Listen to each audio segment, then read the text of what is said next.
Number 4, intangibility. So I'll be explaining.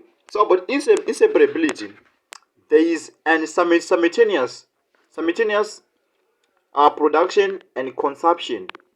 With physical goods, they are goods at first sold and consumed later. Right? Like for example, a ticket to go to Namibia is first sold and you consume it later. Right? Something like that. Right? Then with the services, they are sold first and then produced and consumed simultaneously. Yeah? Then there is no distinct between the delivery and the use, so the client is to go to the producer to get the service. Right? For example, a client is going to the producer to get the service. Oh, these things is like you want to eat in a hotel, you have go to the restaurant and book, and then you given the food, something like that. Then the role of managers is manage interaction between server, provider, customer, and co-consumer. Right? So if perishability services are perishable, if they are not consumed, the opportunity to generate revenue is lost. For example, hotel rooms is very worrying. Say, like in a hotel, in a normal hotel, like for example, we have 20 rooms, and then 10 rooms are booked and 10 rooms are not booked. This becomes perishability because that day would have lost revenue, which would have come in the company, in the business, right? So that's perishability about that. And then um, the perishability of travel services is compounded by the fact that the travel industry suffers from time variable demand. Let's, for example, like it's very seasonal for these products. Like say the Europeans wants to come to Zimbabwe, they usually come in the summer to enjoy our sun. So this becomes like a perishability, it becomes seasonality. Seasonality like it kills tourism. Yeah. And then e.g., if a tour operator had produced 100 tour packages for Christmas holiday and only 65 have been bought and the remaining 35% lost revenue, so it becomes perishability. Like you lost revenue which you'd have made during this Christmas holiday. And then we have intangibility. Services are abstract, like you cannot touch service. Intangibility, you cannot touch services, but you can experience or enjoy the services. So while it is possible to describe the nature and performance of physical products using objective criteria, with services, it is only possible to a small extent. Unlike physical products, our services cannot be touched, smelled, felt, tested before purchased. This makes it difficult to physically, mentally accept the concept of service. Oh my god, you need to experience, you need to bring money first for you to enjoy all these things. And then so we have the variable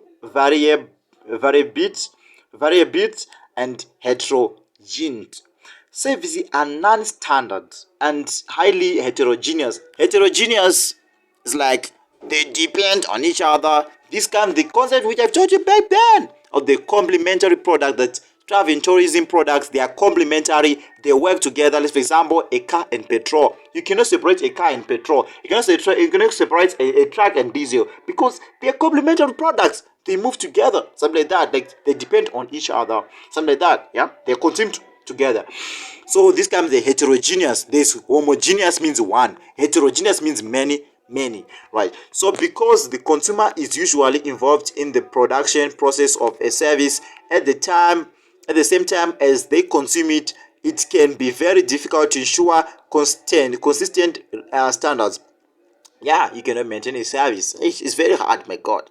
And because services are performance or experiences frequently produced by humans, so no two services will be precisely alike. Yeah, exactly.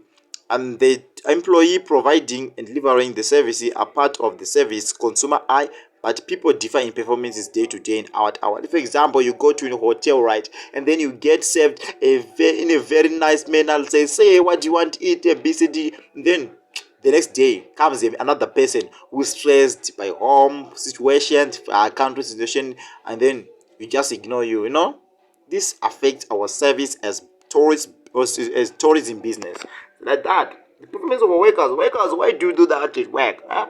Why do you treat us in that kind of way? Eh? Treat us so good. Eh?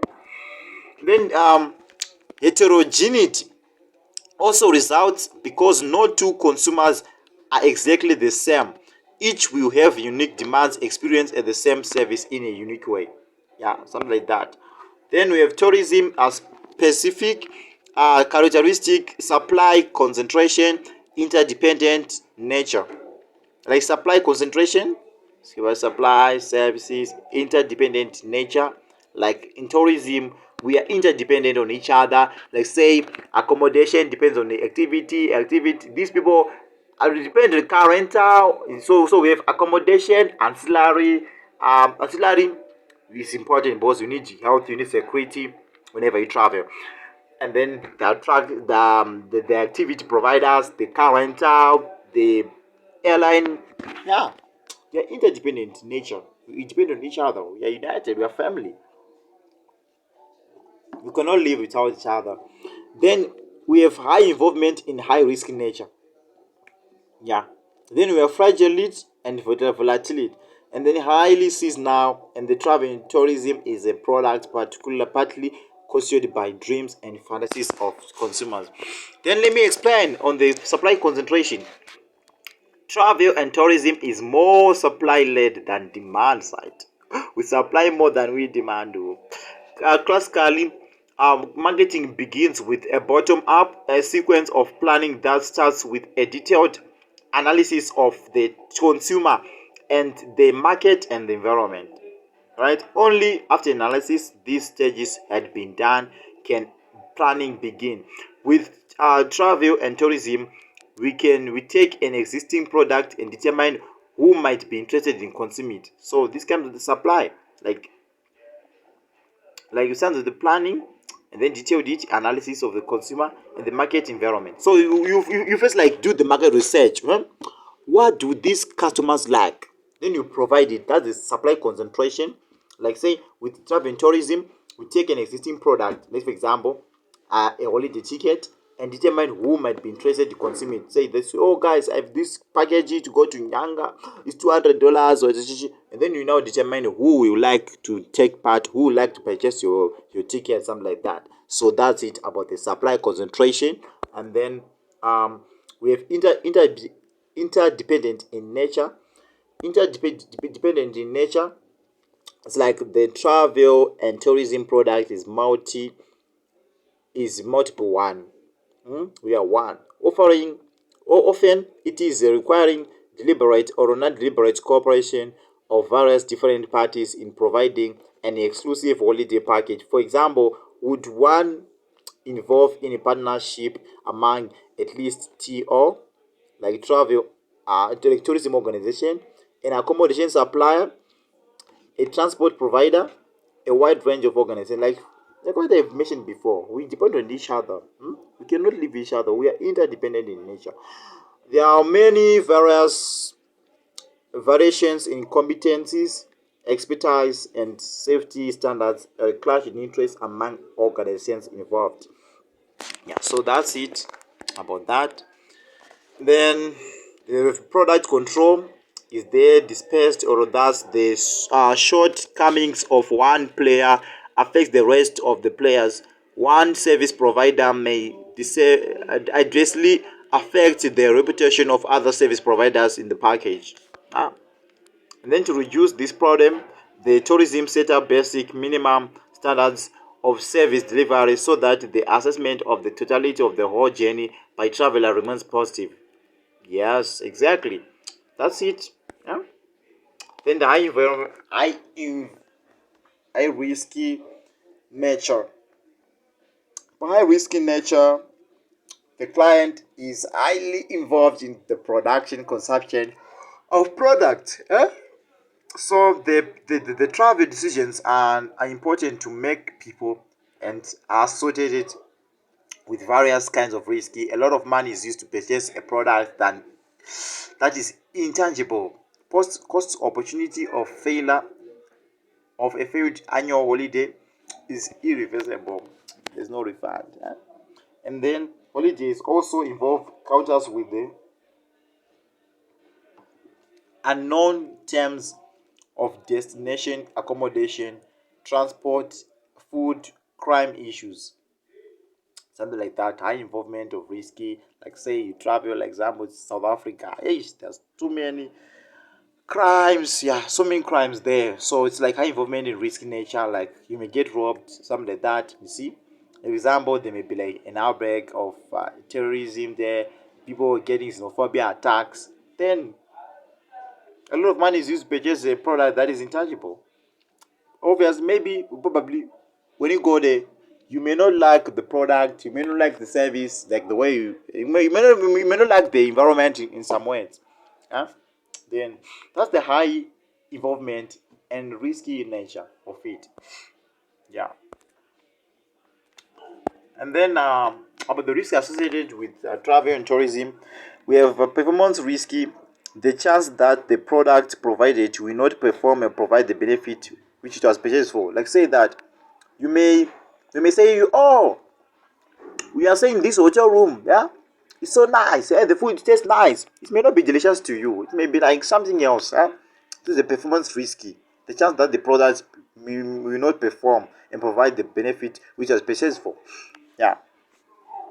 Then the financial risky, the amount of monetary loss incurred by the consumer if the service fails. For example, we wanted to make a bungee jumping, right? And then the rope has been cut off. Like the rope, like it's now separated, it's come in pieces. Then there's the financial risk of it. And then the time loss risk, the time used to for an unsuccessful event. For example, in event like that, it becomes no successful. That's time loss risk. Opportunity risky involved when our consumers choose one service over another. Like yeah, you choose Taku over the other person. Just joking. The social risky, the probability that the product will not meet the approval of others who are significant to the consumer making the purchase. Psychological risky, a chance that the product will not fit individuals self concept. For example, I send you to a hotel in Victoria Falls, then you get there, you see disappointment. That's psychological risky. Say, this guy wasted my money, something like that. Then the fragility and volatility, and travel and tourism industry is fragile and is susceptible to external forces beyond the control of its supplier. Yeah, a war, a terrorist attack, hurricane, a healthy scarcity, cholera, and there was an outbreak of corona. You see, it's fragile. That's fragility. That's fragility and volatility of the industry. Yeah, and even this happens in the source of markets, the destinations will be affected as well. You see that during the corona era, businesses have been affected. No one was traveling. No one wanted to travel, even if it's signed to the market the ticket. No one wanted to travel those countries. Then we have high seas now. Like it is a characteristic of most leisure travel and markets that determine that demand fluctuates greatly between seasons of the year. Most holiday resorts are oversubscribed during the summer. Most, like you say, that in Zimbabwe, the most month, the most season in which you receive many tourists is this coming September, October, November, and December. Yeah, because it will be now summer here in Zimbabwe, so we receive a lot of tourists here. And then holidays are overbooked during the weekends and holidays, and events also demand to be greater than supply. But after the event, there will be sudden sharp drop in demand. Ooh. Like what? It's normal. That's seasonality. I see now. It affects us too. But we can go. Then, guys, let's continue. Hello, guys. Are you with me? Hello guys, don't forget to subscribe my channel, subscribe, like and share my videos. Yeah, you're watching me Takuzwa, aka Crash Money from Zimbabwe. Subscribe to this Crash Money TV. Yeah, so that we keep on uploading many videos, keep on giving you more content. Yeah, so let's jump in to destination life cycle. Right, destination life cycle. What's a destination? Guys, what is a destination? Show this by commenting below if you have followed my videos. If you did not watch the first video, go see my videos and find the rightful information about destination. It's about geographical location or whatsoever. I know, guys. Go and find more. So let's jump in and start. So we have Butler's model of evolution of tourist areas, right? So this model examines how tourist develops and changes over time. There are six major battlers in the model. The stage is one, exploration; number two, involvement; number three, development; number four, consolidation; number five, stagnation; number six, decline or rejuvenation. If you're a forex trader, I guess you can understand these things, huh? I guess you can see the graph, you can see everything, something like that. So let's just go in each of the stage. There are changes in morphology and the type of numbers of tourists and the residents are choose towards tourism. So the diagram is on the next slide. This, so you have the involvement. That's when like you start up the product, your involvement, you're involved. The exploration, products, many people start to like a product. Development, more and more people start to like a product, and then you start developing new nice things, huh? Consolidation, you're now in the top. Stagnation, you've reached the top. Rejuvenation, it's like bit your business is going to continue or it's going to die. That is Butler's model cycle. Oh my god. Oh, so on the axis we have the number of tourists, and then on the y axis we have the time. So the Butler's model is hypothetical. A model of tourist destination evolution is the most widely accepted model, suggesting that destinations become unattractive with the number with the passage of time as visitor numbers increase and their carrying capacities are exceeded and are unable to compete with other newer destinations. That's it. I guess you get it right. As visitor numbers increase, right, their carrying capacity are exceeded. As visitor numbers exceed, their carrying capacity are exceeded and are unable to come whatsoever. So it means that the place becomes so overpopulated. You know, it has come to its turn. It cannot host everyone. Look at Lagos, Nigeria. Look at Lagos, Nigeria. Like there are so many people, and most people that are looking for properties to live on, and then like it seems like everywhere is full. It's full. It's full. It's full.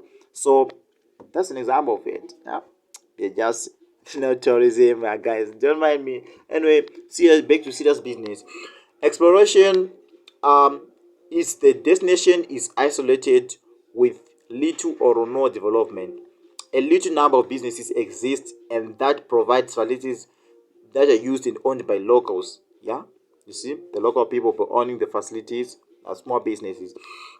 Our tourists are restricted by lack of access and facilities, and small number of tourists independently explore a new location, like new places being started up to offer new products usually. And then the choice of a destination might come from a desire for a person adventure to explore a new natural and cultural location. There are minimal economic, social, and environmental impacts of tourism. This exploration stage is like you're trying to explore something, starting up something, it just the destination is isolated with little no development because it's still starting, yeah. The business is still starting, yeah. So there's no more things which are being offered there. Things are just less. So that's how it is. Move to involvement, and more people are attracted by relaxing. Yeah, you see, people are not appreciating the environment. Just think of you starting up a business. People now appreciate what you're doing. Like you guys are appreciating that I'm making videos for you guys so that it will help you along your university education. University there are no extra lessons. So thank God I'm your extra lesson teacher. Alright guys, so more people are attracted by relaxing and unspoiled landscape of the destination. Local entrepreneurs realize the significance of travel and tourism, begin to provide facilities, services to tourists.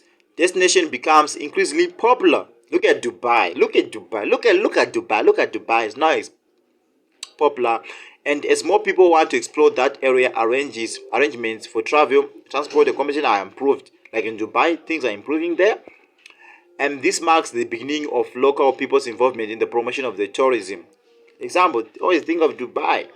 It is now pattern emergence, and the community adapt to the tourism trade and advertise and attract tourists. So development as people help to encourage promote tourism, more outsiders are attracted to the area, which leads to the well-defined tourist market. For example, we as Africans, we're now going to Dubai because Dubai is now a development stage. Dubai is not there, they're not building, it's not there. No financing are being, no small time that everything are big there, are big. So just go there, explore things, nice buildings, have a good time in Dubai, something like that. And then tourist firms take control of the management and organizations of tourism in the area, right? And then package holidays are now becoming commonplace with them and loss of local investment. Most Dubai, Africans like Dubai. Then consolidation is like when tourism now becomes an important social and economic activity in the country, and the extensive development of tourism through the marketing and advertising affects the local communities. A large areas of agricultural land are cleared for hotels. The country is now saying that this thing can now drive many traffic to be us more money. So let's make money, let's make money. Let's make more BBB money. We want BBB money. BBB money. We want BB money. Same local people may be forbidden to use resources reserved for tourists. Oh, very sad. Oh, like people may be relocated to like slum, to like wetlands to live there because the area wants to be used for commercial purposes, for tourism purposes, which may bring more revenue to the country. Oh, this may usually happen. Then this causes a resentment from local people who do not see how tourism directly benefits them. But you people, you're chasing us away from our land.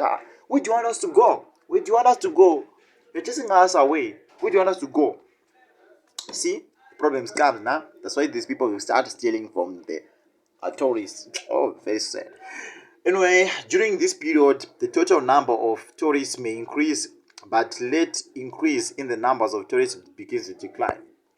So the segmentation is like the growing opposition to the tourism from the local people, and increasing awareness of the economic, like say the social and environmental problems associated with tourism may prevent the tourism industry from growing further, and then fewer new tourists visit, and suggesting that the original cultural physical attractiveness of a destination is gone. Then the destination has its carrying levels reached and exceeded to the extent that it loses the local quality that made it attractive in the first place. Say that, yeah. The problem comes now when you now chase your local people. You guys go and live there. They may, what do you want them to feel?